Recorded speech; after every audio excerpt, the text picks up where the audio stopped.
Good morning, everybody. Thank you for joining. Just about ready to start the drama because that's what's happening in today's Torah portion. And from here to the end of the book of Genesis, it's quite dramatic. It's the story. We read the story of Joseph and his brothers. And this story unfolds over the next four portions of the Torah. So it's a big story.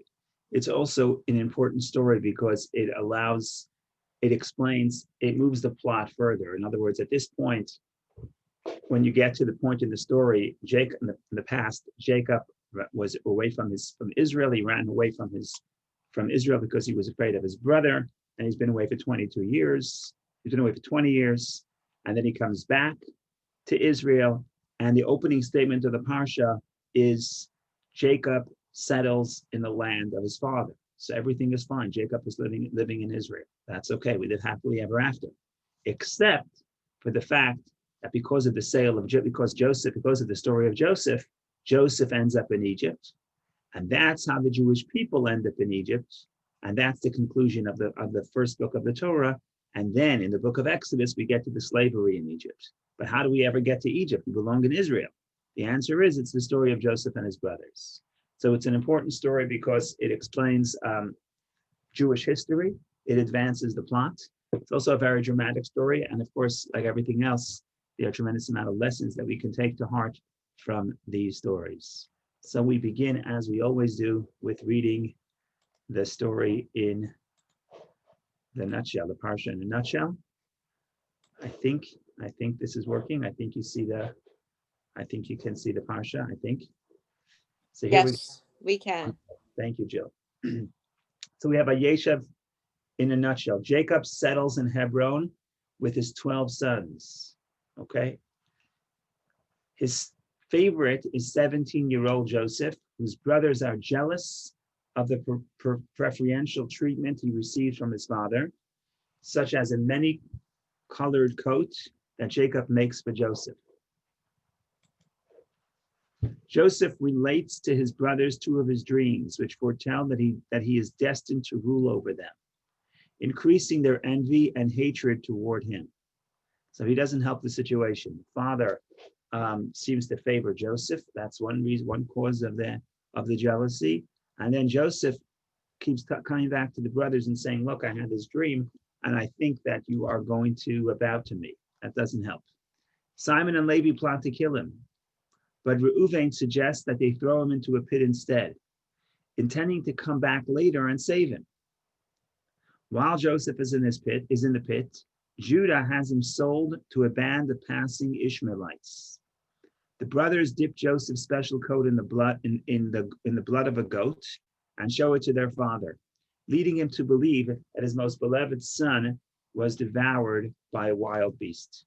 So they kidnap Joseph, they sell him as a slave, and of course you have all elements of a good story, including the cover-up.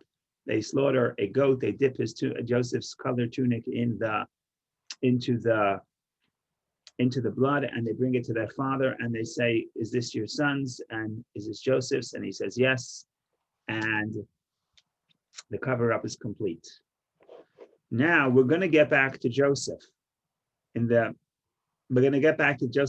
paragraph after this. But here, the Torah goes a completely different direction and gives us a total different detour about Judah, Yehuda, and Tamar.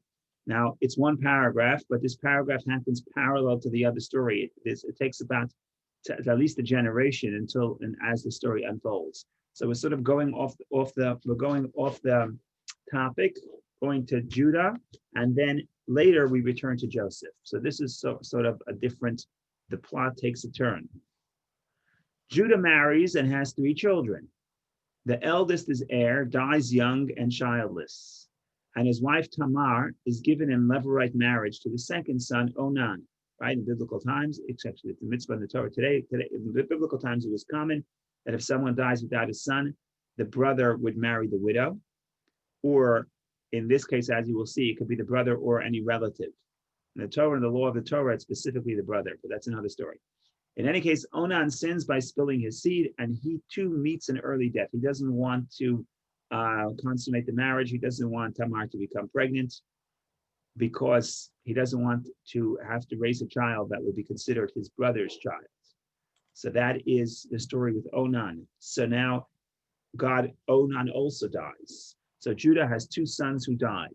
He has one extra son, and then one widowed daughter-in-law.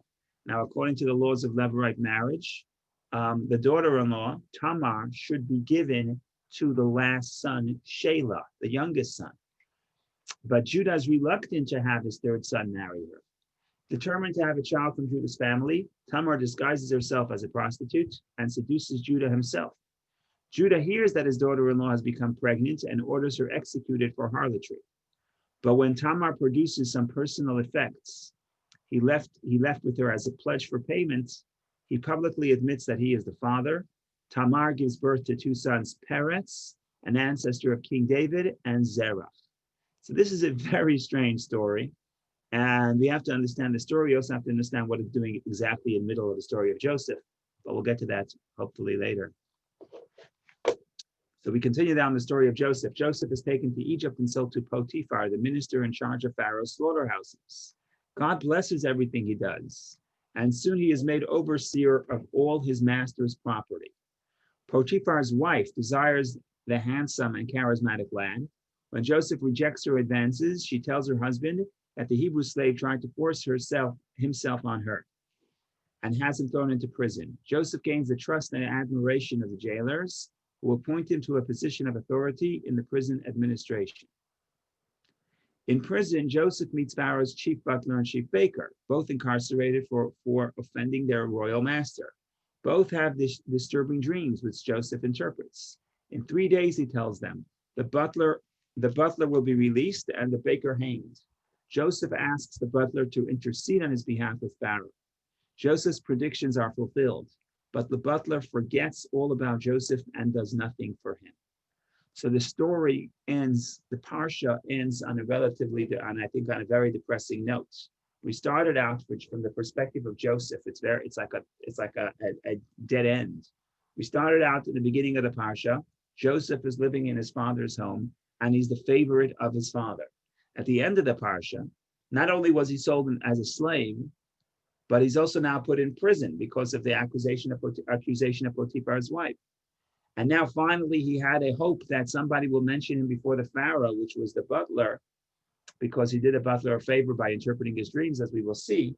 But now the Parsha ends, the butler forgot about it. And 2 years pass before the plot takes a turn. So if you're Joseph, you have to be very pessimistic, except that Joseph isn't. That's part of the story. So that's the story. We start out in a great position for you, Joseph. It turns out very negative, and the turnaround starts next week's Parsha. So you have to come back next week for the drama to continue. And the worst cliffhanger in the Torah is the end of next Parsha, where Joseph is in the detention with his brothers. And if you want to get to the conclusion of that story, you have to come back the following week. So make sure to mark off your calendars for the next 2 weeks. You don't want to be anywhere other than the story of the Torah. Okay, fine. Enough introductions. Now we can jump right in. If anybody has anything specific they want to talk about, please don't be shy. Either speak up or text or chat or anything you like to do. Otherwise, we'll try to analyze as much as we can in the time limits that we have. Rabbi, there's just a teeny observation. This is very small, but it was their shirt, the special shirt that they bloodied and gave back to the father. It just seemed a very dramatic piece of information. Okay, it wasn't just any old shirt. It was the one that distinguished him as the favorite. Right, that's an important point. That's the distinguishing one. But if you want to talk a little broadly, if you look at the book of Genesis, every time there's action, there are garments. The book of Genesis is fascinated by garments. I don't want to go through all of them now, but just to make one connection, the Talmud makes the point, the Medrash makes the point really that everything that happens to the opening statement of the Parsha. The second verse of the Parsha is these are the chronicles of Joseph, the son of Jacob. And the Medrash makes the point that Joseph and Jacob, there's a lot of similarities between their lives. And one interesting similarity is that Jacob tricked his father. How did Jacob trick his father? He stole the blessings. How did he steal the blessings? So an important component of the trickery was the garments. He puts on the garments of Esav. Okay, so the Medrash makes the point, Jacob tricks his father with garments, and Jacob himself was tricked with garments when they said, this is this the garment of your son Joseph. You could take it even further. The Medrash makes the point that Isaac tells his son Esav, could you go hunt some game and bring me food? And then when Jacob decides he wants to steal the blessings, Rebecca says, I'm gonna make food instead, so you don't have to go hunting, because Jacob was a terrible hunter. If he had to hunt the food, he would still be hunting now. He still wouldn't have any food to give to his father. So the mother said, don't worry, I'll cook up a meal. What did she cook up? She cooked up gdi izim, a young goat. Okay. When Jacob himself was tricked, when his sons told him, we found this garment soiled in blood, whose blood was it? So the verse says it was the blood of gdi izim, a young goat. So there are very interesting parallels that whatever Jacob does to his father is done back to him. So that's just interesting. But we could talk about the garments maybe a little later. But the garments of the book of Genesis is fascinated with garments. It's all over the place. And whenever there's garments, there's an interesting story. In this week's parsha, again, we have the story with Potiphar's wife, who tries to seduce Joseph, and eventually he runs away from her, but the garment is left in her hands. Okay, so there's so many garments in this parsha. Father makes son a beautiful garment. The brothers take away the garment. Then Joseph loses one, so he loses one garment to his brother, and then he also loses another garment to the wife of Potiphar. So the garments here are important, but hopefully we'll get to it. If not this year, next year. We have to save something for next year. Okay, let's think a little bit about the big picture. The story of, go ahead. Is this why today so many Jews are in the garment center? Well, today they're not in the garment. They used to be in the garment center. Yeah, that's probably why. Yeah, Today, there's some Jews in the garment center. Yes, correct. That's why Jews like to spend money in the garment center. right. Okay, let's think a little bit about the big picture. The big picture here is that the story of Joseph is covered with this. It's so many dreams. In this parsha and in next parsha, it's full of dreams. So we want to think about what's the Kabbalah of a dream. What does a dream mean? What are the dreams in this week's parsha? Just a quick memory, just a quick refresher. Joseph himself has two dreams to how his brothers are going to serve him. Okay, one set of dreams. Then Joseph, eventually when he's thrown in prison, how does the tide turn? So in other words, Joseph's downfall begins with the dreams. How does the tide turn? The tide also turns with dreams, because you have the two ministers of Pharaoh who are in prison, who have dreams, and Joseph interprets those dreams correctly. And after Joseph interprets those dreams correctly, that lays the seed for next parsha, when Pharaoh himself will have the dreams, and nobody can interpret Pharaoh's dreams except Joseph. So then they remember, oh, there's a person in prison who's a professional and expert dream interpreter. So then they call Joseph, and Joseph interprets Pharaoh's dreams, and that's how he becomes the second in command to the Pharaoh. So again, we got three series of dreams in the context of Joseph. So that has to be significant. So the Kabbalah says something fascinating. The story of Joseph is really the story of exile, because Joseph begins the process of going down to Egypt, and that's exile. And when we say exile, we don't just mean the exile of the Egyptian exile, but that is almost a representation of all exiles. So all exiles are likened to a dream, and the redemption also comes about through the dream. So we want to talk about what's the spiritual significance of the dream. Before we do that, one of the most beautiful verses in Psalms is Shir HaMalos, the Song of Ascents. B'shuv Hashem et Shuvat Zion, when God will return the captives of Zion. In other words, when we come back after the exile, Hayinu kecholmim, we will be like dreamers. That's what King David says in the book of Psalms. So what does that mean? So there are multiple interpretations. It's poetry. You can take this any way you like. But one interpretation is we look back at exile and see that exile is a dream. So that's consistent with this point that exile begins with dreams because exile represents dreams. Okay, so I want to spend 2-3 minutes on the Kabbalah of dreams, but I don't want to spend too much time on this because we have the story is too great to get distracted by Kabbalistic ideas. So please help me stay focused here. What is a dream? How do you define a dream from the Kabbalistic perspective? So in the dream is a mix. On one hand, things in dreams look very real. And that's why dreams can appear very real. And if you're in the dream and it's a bad dream, you can break out in a sweat because it's so real to you. But what you're missing in the dream is logic. And the fact that there's no logic creates inconsistency. And you can have two opposite things occurring together that are inconsistent. That's how we would define a dream. The Talmud has an interesting expression of a dream, of something that you would not think of in a dream, and then sometimes it says you would think of a dream. Could you put the Talmud has just in this description? It's just funny. Could you dream? A big discussion. This is a Talmudic discussion. Could someone actually dream of this concept? Because the question is, do dreams have to have any connection to reality, or could dreams be completely divorced from reality? So the question is, in the Talmud, could you have paradoxes in the dream? And the Talmud says, well, could you think about putting an elephant in the hole of a needle? So the Talmud says, no, you can't. It's just too contradictory. But somewhere else it says you could. Okay, so the answer is if you think about it during the day, you could dream about it at night. Okay, but that's just entertainment.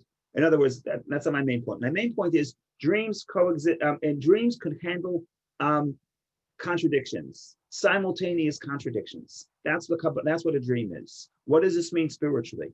So spiritually means in time of exile or spiritual exile, we are not consistent. What do we mean we're not consistent? We are a little bit hypocritical.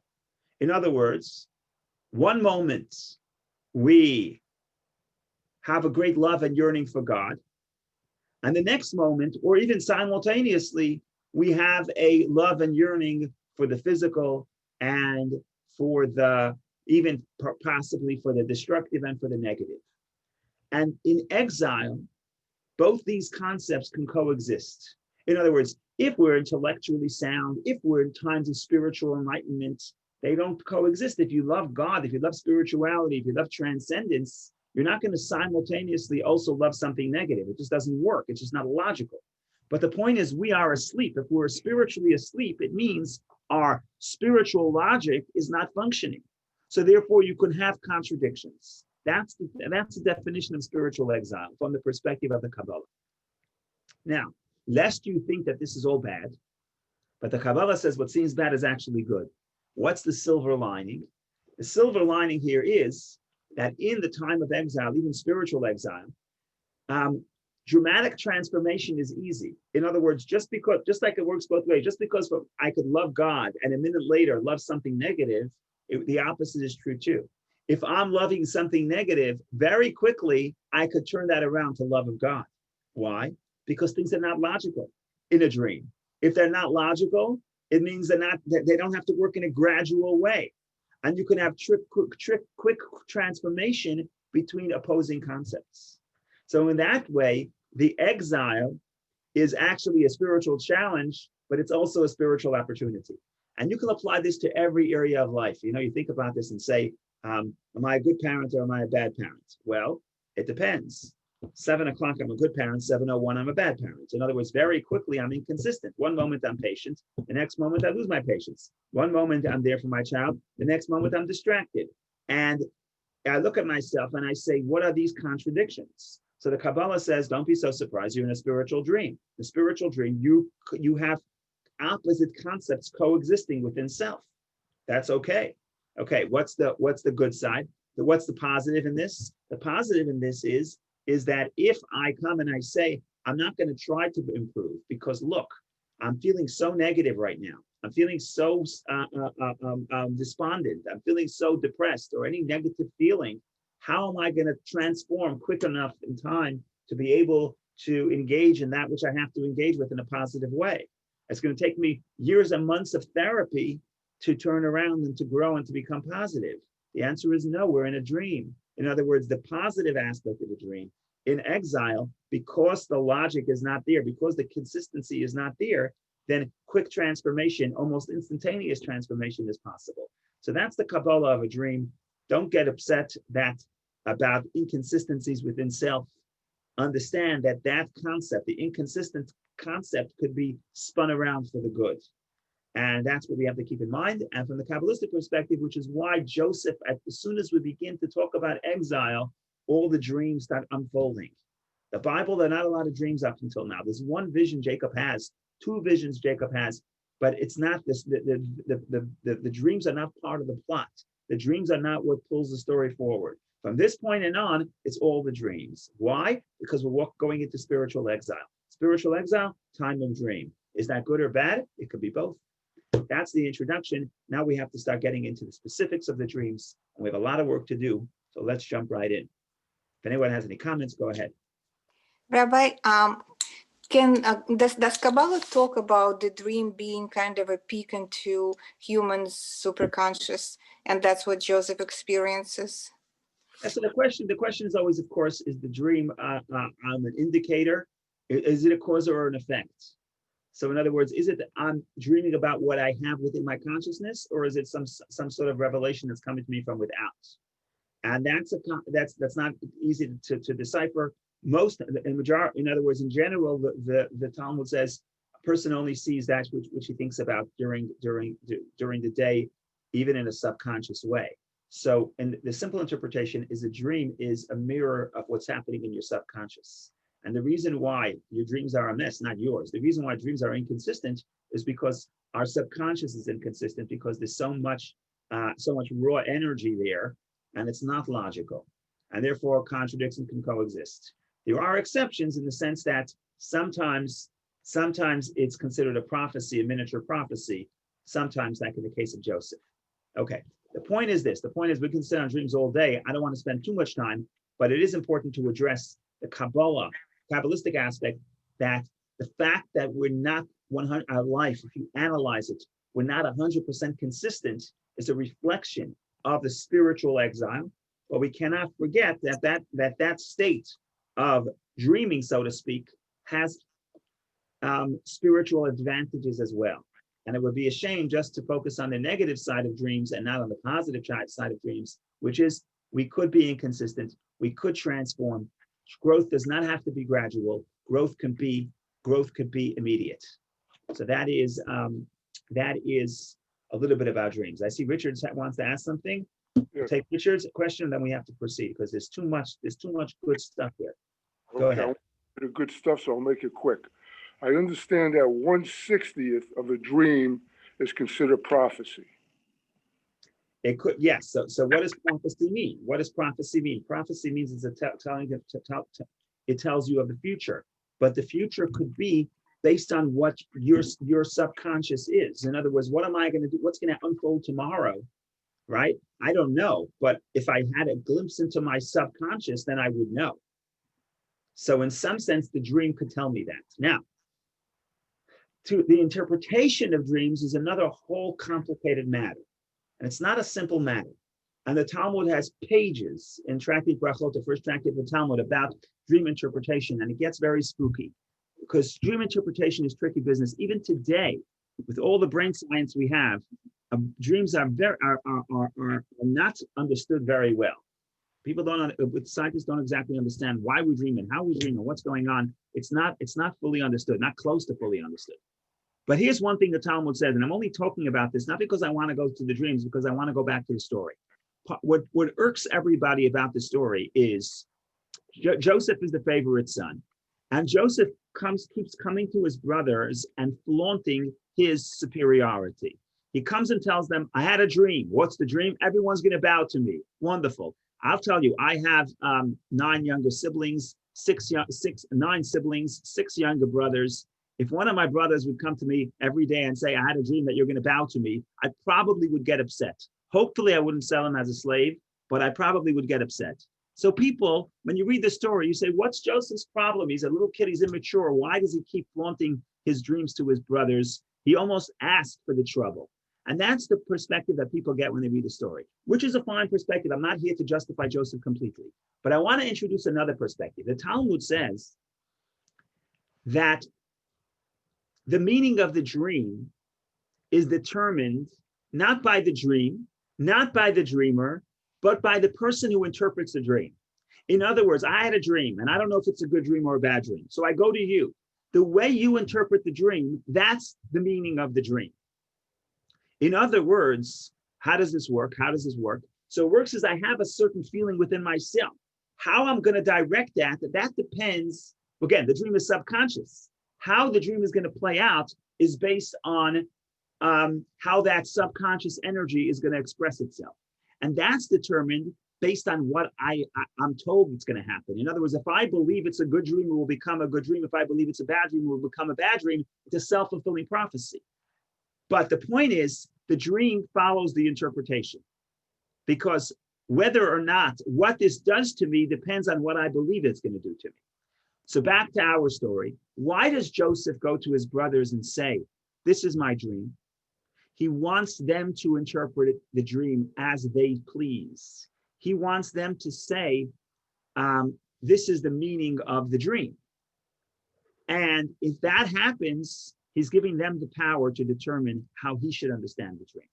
The problem is they think that he's just flaunting at them, so they get very upset. But if you look back in a moment, when we reinterpret Joseph's dreams, you will see that the brothers really misunderstood the dream. And you know what? Joseph also misunderstood the dream. In hindsight, you could look at the dreams and see how both Joseph and his brothers misinterpret the dreams. So what we want to do is we want to open up the text, and we want to look at Joseph's dreams and see where they got wrong, what they got wrong, what they got right. So we have the benefit of hindsight. We know what's going to play out, so we know what's going to happen. That's that. Right now it's 10:30. We'll do a little bit of the dreams, and then I want to get to the story of Judah and Tamar, which is also absolutely fascinating. So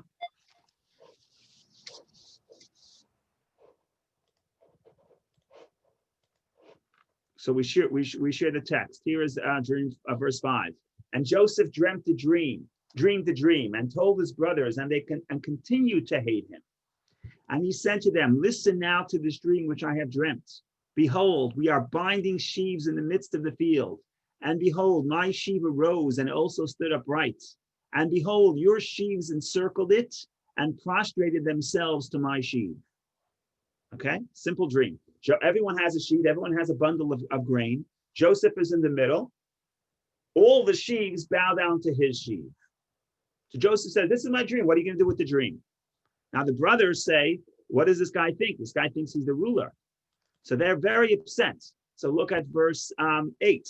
So his brothers said to him, will you reign over us? Or will you govern us? And they continue to further to hate him on account of his dreams and on account of his words. So they are very upset at him. So what does he do? He has another dream. What does he do? Instead of keeping it to himself, he comes back again and tells them his second dream. Verse 9, and he again dreamt another dream, and he related it to his brothers. And he said, behold, I have dreamt another dream. And behold, the sun, the moon, and 11 stars were prostrating themselves to me. This time he tells it not just to his brothers, also to his father. Because not only are there 11 stars, there's also the sun and the moon, which he thinks is his father and mother. So now this kid runs to the father. Imagine your child wakes up in the morning and says, Mom, I had a wonderful dream. What was your dream? The dream is that you and Dad are going to bow down to me. Okay? So that's not going to go over very well. But what's interesting is that the brothers are very upset. The father understands that he has a crisis on his hands. The brothers are going to hate Joseph. So the father pretends to be upset, but really the father anticipates this. The father wants Joseph to rule. So that's what the verses tell us in verse 10. And he told it to his father and to his brothers, and his father rebuked him and said to him, what is this dream that you have dreamt? Will we come, I, your mother, and your brothers, to prostrate ourselves to you to the ground? And like Rashi says, he tried to persuade the brothers and say, this is not true. Why not? Because your mother is dead. Rachel died. So this father was saying, could me and your mother come and bow down? Impossible. So the whole dream is not true. Of course, Jacob understood that it's a real dream. And he was happy about that. In fact, and that's verse 11. So his brothers envied him, but his father awaited the matter. Awaited doesn't just mean he waited to see what's going to happen. That's waited. Awaited means he anticipated. He was anticipating this dream unfold. Okay, so we have the two dreams. Now we have to unpack this and say, what do these dreams represent? Were the brothers justified by thinking this is such a terrible dream that Joseph wants to rule? Who was right? Who was wrong? We have to start unpacking this. So the first Rabbi, thing. can I interrupt you just for a second? Sorry. For number 11, the father Shamar, it means he guards. It doesn't mean he awaits. So for that, you have to look at Rashi. Rashi, I don't want to spend too much time on this. Rashi proves that it means await. And he brings biblical verses. So we have the magic button here, which gives us Rashi. Awaited the matter. Hebrew Shamar, he was waiting and looking forward in expectation of when the fulfillment would come. So what Rashi does, Rashi brings two quotes from the Bible, one verse from Isaiah, one verse from Job, where guarding doesn't mean, where Shamar doesn't mean waiting, but it means anticipating. Similarly, awaiting the realization of God's promise in Isaiah, there it says shomer, but it doesn't mean guard. It doesn't mean guard the promise. I can't guard God's promise.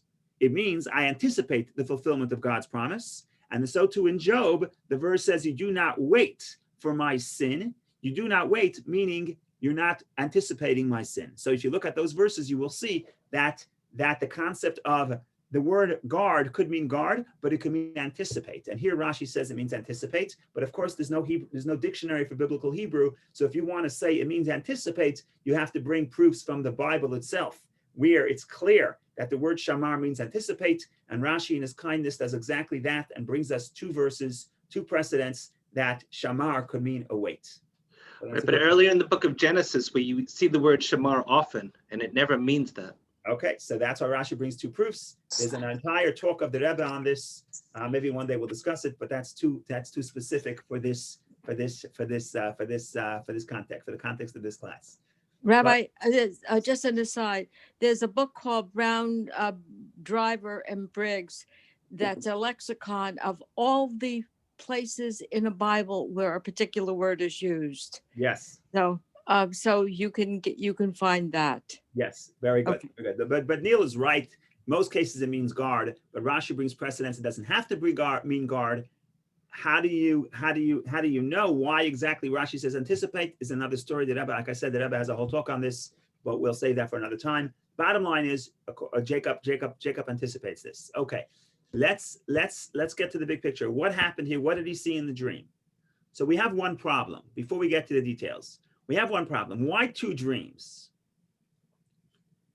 What do we know about two dreams? So if you remember from last year, which you shouldn't, in other words, if you remember from last year, the problem with us is we read the story, we know the end of the story. So we're missing part of the problem. The way we're supposed to read the Bible is we read the Bible at this point, we're not supposed to know what happens at the end. Then we truly understand what the Torah is telling us. So we have to almost ignore the end to be able to get to the beginning. There's somebody I know who says a beautiful story about he went to Russia I think it was 90 or 91, and because that when the Iron Curtain fell, a lot of Chabad emissaries went to Russia. And back then, if you were a Chabad yeshiva student, if you were in that certain age group, literally every single Chabad student went to Russia to teach Torah. So they say a story. He says he's sitting on Shabbos, and he's got an interpreter in the shul, and he's telling the story of the Torah. And he says the story 2 weeks ago about Rachel and Leah, and he's talking. Jacob wants to marry Rachel, and he works for 7 years, and then Laban tricks him, and he sends tricks him, and so he's reading the story, and he says, and behold, in the morning, and it was Leah. And he says, when he said those words, the entire shul, there's a gasp. Everyone's like, what? And he realized that they never heard the story. And he says, oh, this is how you're supposed to read the Torah. When you hear something, it's supposed to be news. We hear it every year. We know the story. So there's a joke. Okay, I should have said joke. There's a joke. The joke is that there was an old woman who came to shul one year, and they come to this parsha, and she's reading about this terrible story, how how Joseph goes to greet the brothers, and the brothers kidnap him and they put him in the pit, and she's sitting in the synagogue and crying bitter tears. And everybody's so moved. Look at this woman, she's getting so emotional about the story. Comes next year, and the woman comes back to shul, and everyone's anticipating the drama. Look, it's a beautiful story. The woman is going to cry. It's going to be so emotional. It's wonderful. And the woman, she's not crying. Someone turns to her and says, You're not pained. You're not sad about you. Look what happens to poor Joseph. She says, Joseph, I don't have any pity on him. He should have remembered from last year. Don't go to your brothers. They're going to kidnap you. So the point is that part of the problem is that we already know the end of the story. But now that we have the benefit of hindsight, what do we know about two dreams? So when Pharaoh has two dreams, Joseph tells Pharaoh, you know why you had two dreams? You had two dreams because the matter is going to happen very quickly. So anytime you have two dreams, it's because the story is going to begin immediately. Okay? That cannot be the interpretation of why Joseph had two dreams. Why? Because Joseph's dreams, when the brothers bowed to him, did not happen immediately. It happened many years later. If you want to exactly do the math, it happened 13 years later. Wow. So it cannot be that it's happening immediately. So what are the two dreams? So there's a beautiful commentary by the Abarbanel who says as follows: the two dreams are referring to two different stories, which explains why one dream is about the grain, the stalks of grain are going to bow to Joseph, and the other dream it says the sun and the moon and the 11 stars are bowing to me. In the first dream it says the stalks of grain are bowing to my stalk of grain. So the Abarbanel says something fascinating. He says if you remember the story from the future, when the brothers first come to Joseph and bow to him, they have no idea he's Joseph. They think he's the ruler of Egypt. And why are they bowing to him? Because he's got the bread. They're trying to buy bread. There's a famine, so they're bowing to him. That's what the first dream is talking about. The second dream, says that Abarbanel, is talking about after he reveals his identity to them, then they move to Egypt with their family, and then the father comes, and then they bow to him, but then they know who he is, then they're bowing to him. And this is precise in the words of the dream. If you think about it, it's actually pretty clear in the words of the dream, because let's hide Rashi's commentary. First dream, it says, 7, behold, we were binding sheaves in the midst of the field, and behold, my sheaf arose and stood upright, and behold, your sheaves encircled it and prostrated themselves to my sheaf. In other words, it doesn't say they bowed to me, they bowed to the sheaf. Why did they bow? Not to me, they bowed because they want grain. It's all about grain. That's the first story. The second story is different. It's about the sun and the moon bowing to me. The sun and the moon, the 11 stars were prostrating themselves to me. That was later in the story. Okay. Now, the brothers hear this story. They see this brother comes to them and says, this dream. And their interpretation is, of course, Joseph thinks that he's going to rule us. How terrible. He's obviously a terrible person. He thinks he's greater than us, and therefore we hate him. Now, in hindsight, was that the full picture? No, it wasn't the full picture.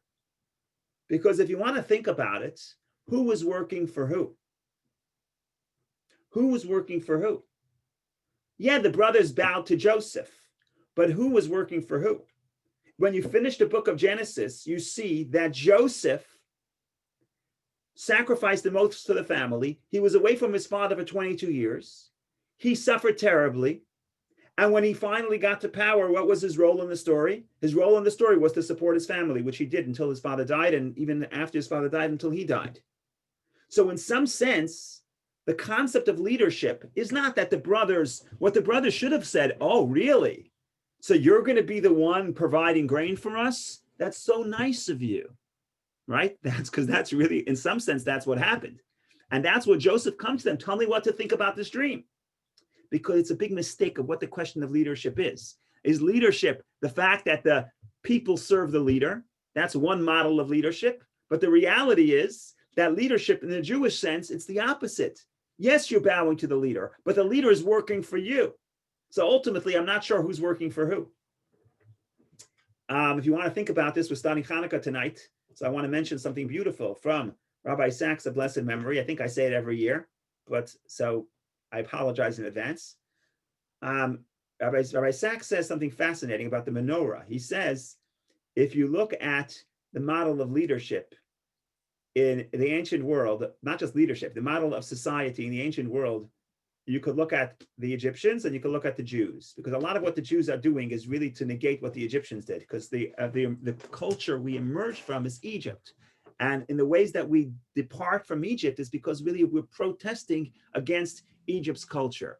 And if you want to look at the Egypt's culture, the Egyptian culture is a pyramid. That's why they create the pyramids, because that's a symbol for their society. What does the pyramid model do? It's hierarchy. The king is on top, and every person is supposed to work for the step higher than him. So everybody is in a way enslaved to the higher step in the hierarchy, and they believe that that's the only way to create order and to create a civilization. Instead of every person focusing on themselves as an individual, the only way you can really create a civilization is if every person in society understands his role, and his role is to work for the person on top of the pyramid, and also receive from the person below. So there's a food chain, and you're supposed to find your spot in that chain, in that system, and always serve the one on top. That's why they were completely engrossed in the concept of slavery, not just as an economic system, but also as a philosophical system. On the top of everything is Pharaoh. Pharaoh is the leader, sits on top of the pyramid. Entire society is working for Pharaoh. Says Rabbi Sachs, what's a menorah? Menorah, you flip it on the head. What's menorah? You also have a stem, and the stem is the leader. But in the Jewish system, the leader is actually holding up the 7 branches, which represents the 7 types of people, 7 types of Jews. So the wide part of the pyramid, which represents the masses, are not below the leader, they're on top of the leader, because the leader's role is to serve them. So yeah, he's the king, we'll bow to him, we'll give him some covet, we'll give him some honor. But in reality, the concept of leadership is really service. And that's what the brothers misunderstood. And that's why the brothers were so upset at Joseph. They come to him and saying, oh, you want to be our leader? But in reality, would Joseph pick? Joseph had of all the brothers, Joseph had the hardest life and the most painful life in some sense. Even though he rose to power eventually, but he had a hard life. It wasn't easy for him to be torn away from his father. And even after his father came back to Egypt, he didn't live next to his father. He was totally engrossed in the concept in the palace of Egypt and running their economy. He didn't have time to hang out with his family. His family lived in Goshen, which was a separate region. The bottom line is that's the concept of the dreams. The dreams are, Joseph says, here is the raw material of what I saw. Help me explain it. But the brothers, because of their jealousy, they say, they project what they thought about Joseph onto Joseph. And they say, you want to dominate us. You want to rule us. In hindsight, Joseph is the model of forgiveness. He doesn't want to dominate his brothers. He doesn't want to harm his brothers. If he wants to, he had plenty of opportunity to later in the game, but that's not what he does, because that's not what Joseph's dreams were about. Joseph's dreams were about, you're going to be the one, they're going to come to you and bow for grain, come to you and bow to you and try to get grain, but your job is to provide grain for them. So that's a completely different perspective. Okay, enough about this concept. I want to say one more thing about Joseph and these 2 dreams, and then we continue perhaps to another point.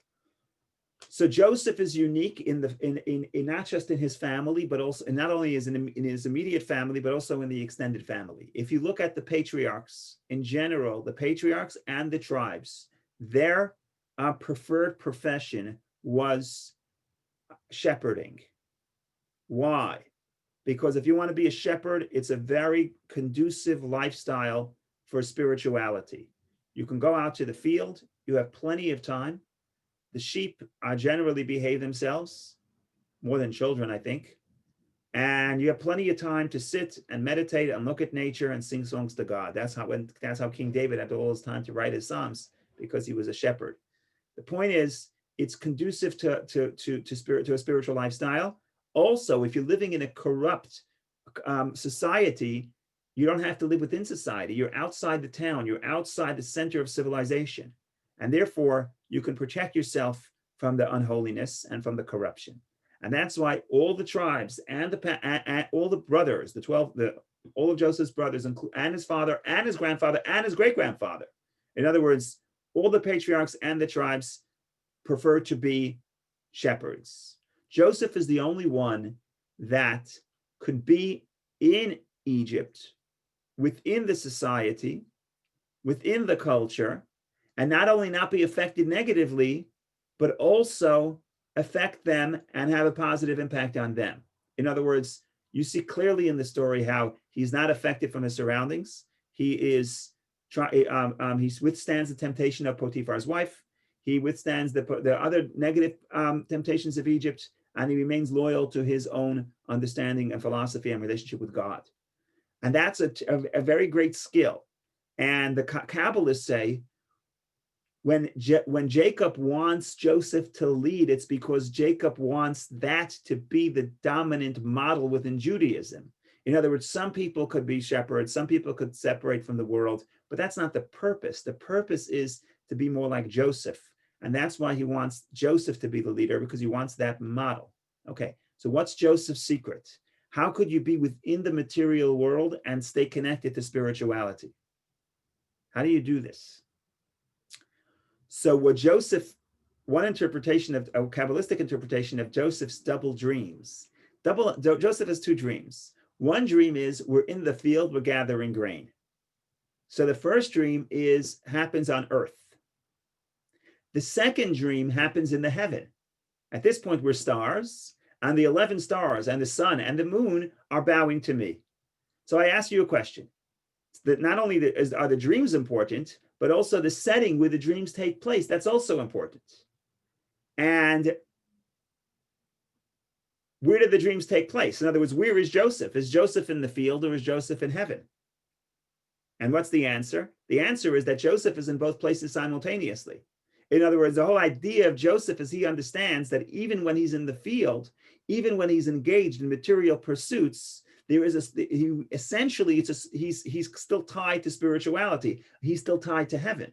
So Joseph is almost the bridge between heaven and earth. He understands that you can be simultaneously in both realms. And that's how he's able to remain loyal to his own morality, even in Egypt, because he understands that there's two dimensions to reality. And there's the physical and there's the spiritual, and within the physical, there's the spiritual. So even within Egypt, he can be connected to heaven. Even within the field of the grain, he's really a star in the sky. In other words, the Joseph teaches the Jew that you can be in two places at once, and you can connect both those realities together, because we really are a hybrid of heaven and earth, body and soul, and we can live in both domains simultaneously. So the dreams are not just telling us Joseph's story that he's going to go to Egypt and going to rise and going to be the leader, but it's also the setting of the story of the story is important. It's telling us how Joseph is going to succeed. How is Joseph going to succeed? And by extension, how do we succeed in our life?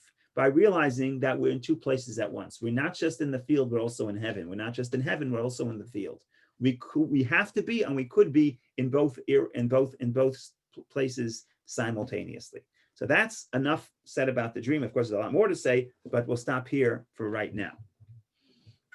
Now we want to go to the strange story of Judah and Tamar, which is, we have a few minutes left, and there's so many angles where we could take the story to. But, okay, so we'll see where we go with that.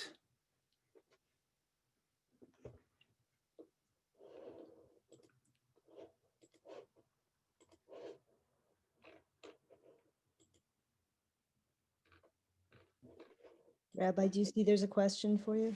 Oh, no. Question. Why did Joseph wait for his family to come to him? That's a wonderful question. I think it will take at least 7 minutes. So I think we'll wait for next week, because next week is where the story comes up. This week, there's no question. This week, he's sold as a slave.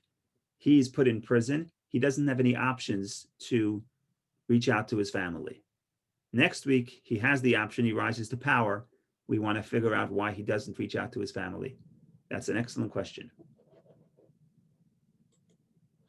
Okay, so here is the story of Joseph. You want to get to the drama. Again, Joseph marries a wife. She has 3 sons. His wife dies. Joseph himself has his oldest son marries Tamar. His oldest son marries a woman named Tamar. The oldest son dies. Tamar is given to the second son. The second son dies. Judah doesn't want to give this Tamar to the third son. So what does he do? He tells her, "Go home and wait. And when she grows old, and when the child grows older, you'll marry him." Judah has no intention of allowing Tamar to marry his son, but he doesn't tell that to her. So he tricks her. Okay, this is just a wonderful story. It's just wonderful as in strange. Look at 11. Then Judah said to his daughter-in-law Tamar, "Remain as a widow in your father's house until my son Shelah grows up." For he said, "Lest he too die like his brothers." In other words, Judah did not want his son to marry Tamar. So he tells her, "Go home and wait for him. When he grows older, you'll marry him." But he has no intention of doing so. So Tamar went and she remains in her father's house. Now, Judah's wife dies. Many days passed and Shua's daughter, Judah's wife, died.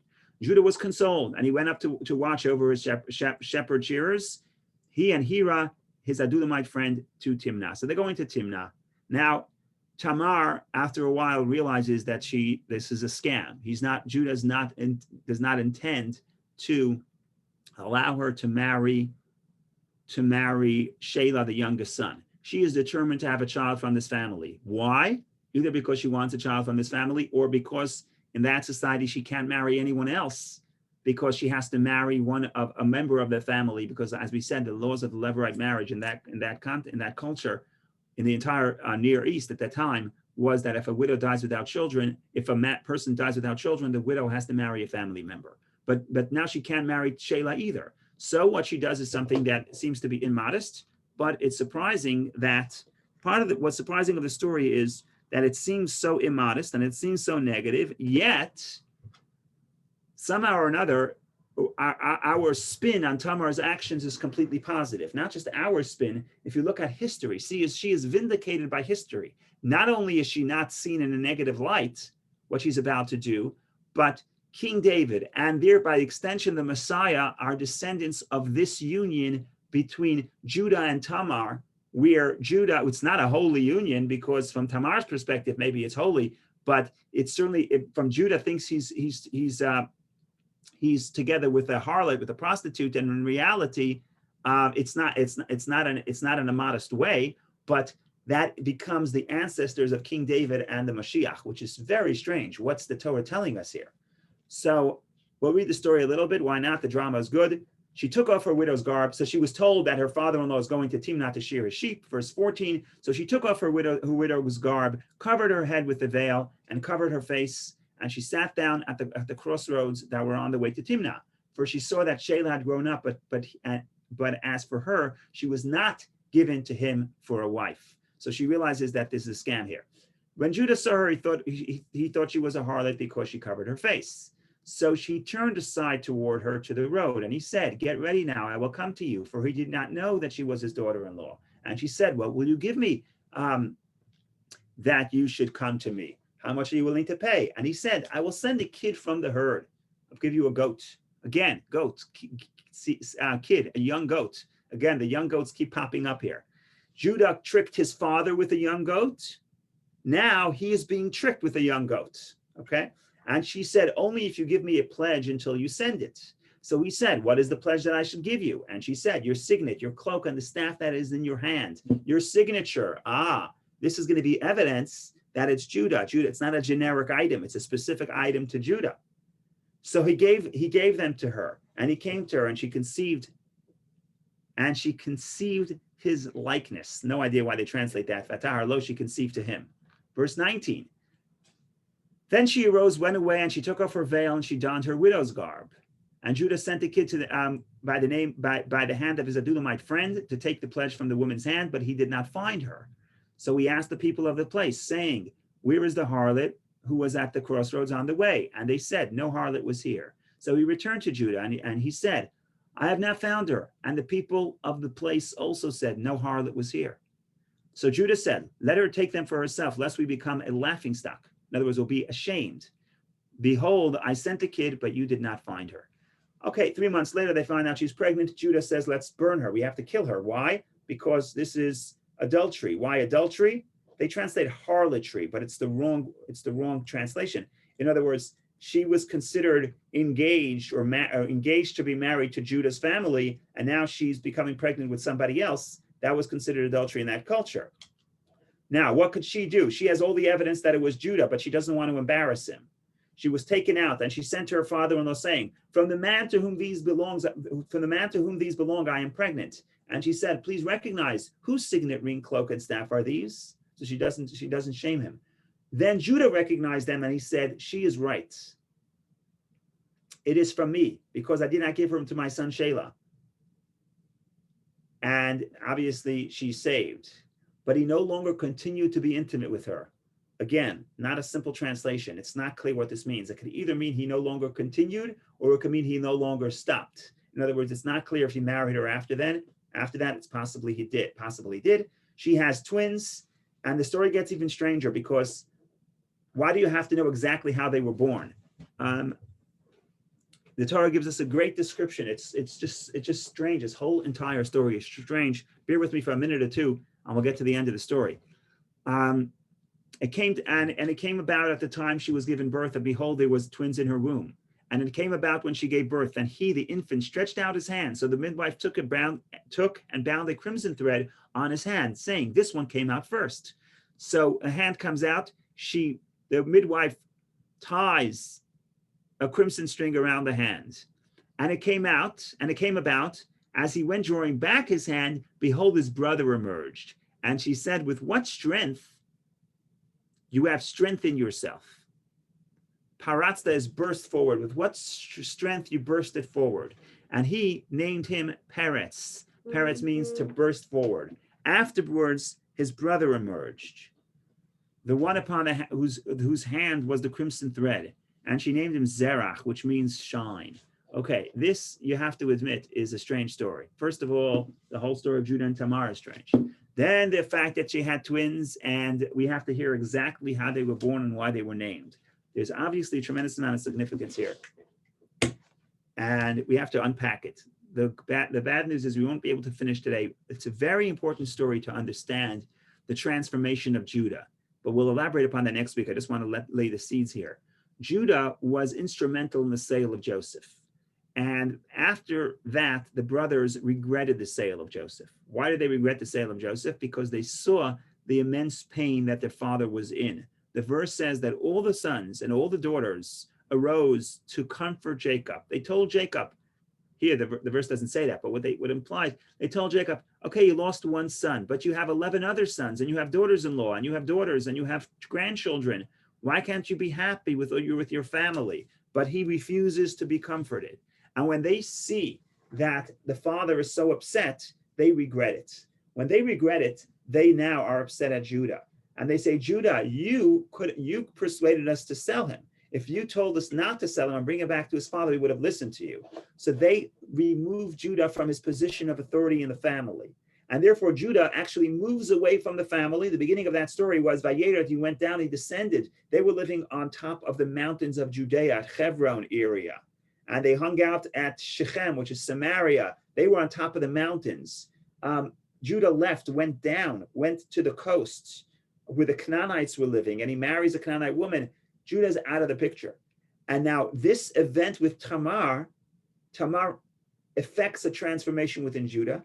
And then later in the story, Judah actually is transformed to the point where he actually is the one who sticks up for Benjamin and helps the brothers transform. So this is a very important story.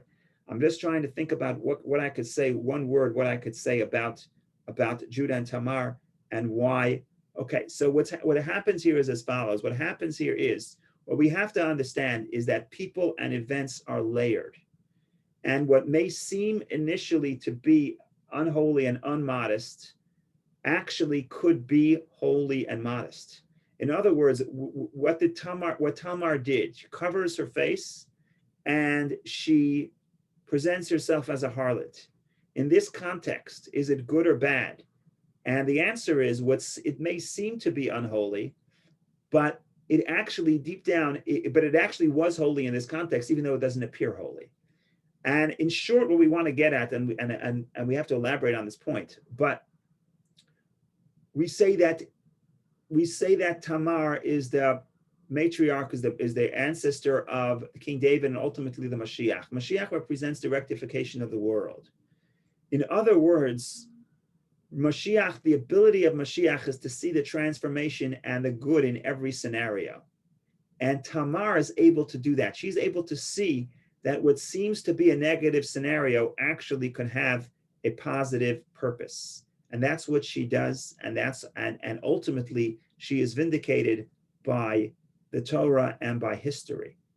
So that's an absolutely fascinating concept that still needs elaboration. Hopefully next week we could continue elaborating on the story, because this is critical to understand the transformation within Judah, which will help the family come together. So thank you for joining. We didn't fully explain this entire concept, but hopefully we'll continue next week. And thank you for joining. And of course, have a happy Hanukkah. And remember that the main point of Hanukkah is that the key to growth is to have gradual steps and small steps, one little candle every night, but keep growing. And that is that's how we fill the world with light. So thank you for joining, and hopefully we'll see you next week, because we're in suspense of how the story is going to unfold. Thank you. Wonderful. Thank you. Thank you.